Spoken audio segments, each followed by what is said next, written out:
আসসালামু আলাইকুম। আমি জুস কিচেন থেকে আজকে করে দেখাবো মোমো, চিকেন মোমো।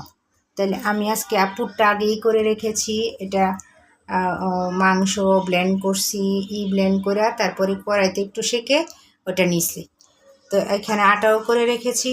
ভিডিওটা অনেক বড় হবে দেখে এই জন্য আগে করে নিছি। এখন রুটিগুলো বেলবো আর পুর করবো আর ওই যে বাপে দিব।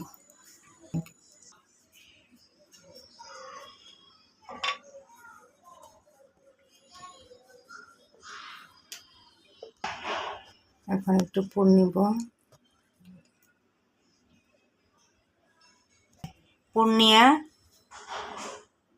এভাবে যে কোনো শেপই আপনারা দিতে পারবেন। তো আমি দিলাম এইভাবে, আপনারা ইচ্ছা করলে এভাবে দিতে পারবেন। এইগুলি বানানো হয়ে গেল।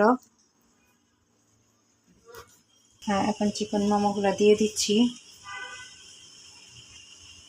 15 মিনিটের জন্য আমি রেখে দিচ্ছি। 15 মিনিটে সিদ্ধ হয়ে যায় আমার মোমো। এখন না হয়ে গেলে আমার মোমো। ভিডিওটি যদি ভালো লাগে তাহলে সাবস্ক্রাইব ও লাইক করবেন।